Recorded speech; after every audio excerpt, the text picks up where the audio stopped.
Class 10th coordinate geometry से बच्चों ये जो क्वेश्चन है आपको कई बार एग्जाम में देखने को मिलेगा। ये एग्जाम में आने वाला one of the most important question है और one of the most PYQ है। सो बच्चों इस क्वेश्चन को जान लेते हैं। इस क्वेश्चन में हमसे पूछा गया है कि if 3,4, 3,8, 9,8 are the three vertices of parallelogram then find the fourth vertex of this parallelogram. So सबसे पहले ये जान लेते बच्चों, इसमें कॉन्सेप्ट कौन सा लगने जा रहा है। इसमें कॉन्सेप्ट लगेगा बच्चों मिड पॉइंट के कोऑर्डिनेट्स का। ठीक है, the coordinates of mid point is x1 + x2/2, y1 + y2/2।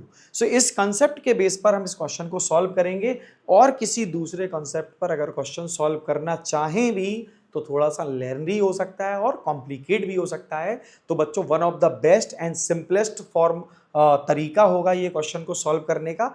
तो बच्चों देखो सबसे पहले तो ये देखेंगे हमारे पास जो डी है यानी कि फोर्थ वर्टेक्स है उसके कोऑर्डिनेट क्या है ये हम लेट कर लेंगे। So let x1, y1 is fourth coordinate coordinates of parallelogram.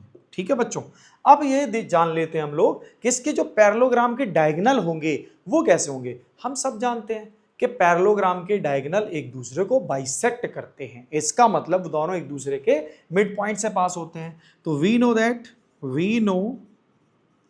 That the diagonal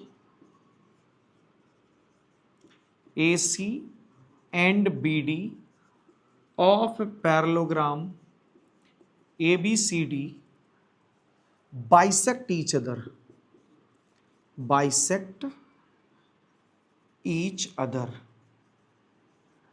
at O।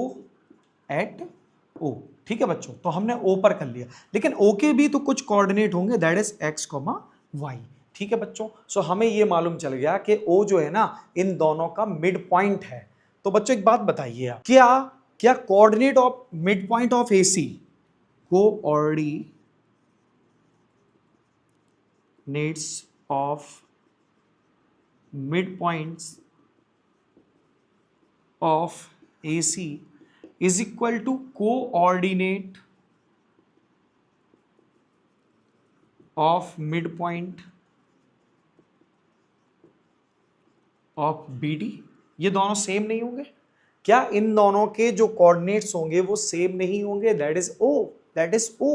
ठीक है बच्चों, सो हम क्या करने जा रहे हैं कि जो हमारे पास AC का मिड पॉइंट है इसके दोनों कोऑर्डिनेट के थ्रू निकालेंगे। कैसे बच्चों, देखो ध्यान से, x1 + x2/2, y1 + y2/2।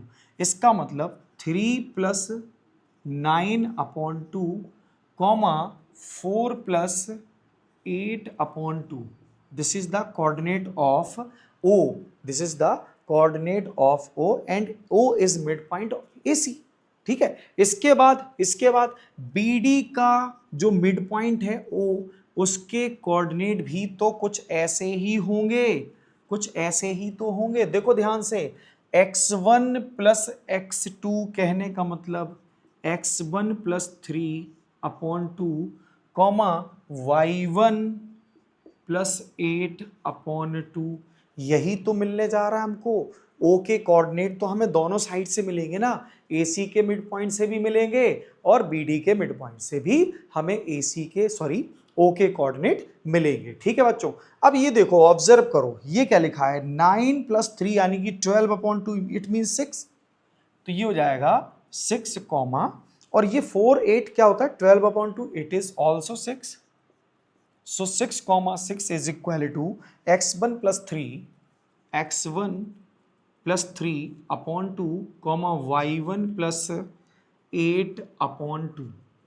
ठीक है, ये O के ही कोऑर्डिनेट है। तो क्या मैं ऐसे भी लिख सकता हूं, x1 + 3/2 इज इक्वल टू 6। भाई कंपेयर तो होंगे, यही बात तो यहां लिखी है, इसका मतलब दोनों ही इक्वल होंगे। तो यहां हो जाएगा हमारे पास x1 + 3 is equal to 12, cross multiply करेंगे 2 का 6 से।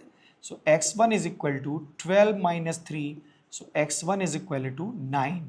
तो हमें तो पहले x1 के कोऑर्डिनेट मिले, अब बच्चों हम निकालते हैं y1 के कोऑर्डिनेट, ठीक है। सो ये हो जाएगा हमारे पास y1 plus 8/2 is equal to 6, so y1 plus 8 is equal to 12, so y1 is equal to 12 minus 8 क्या होगा बच्चों 4।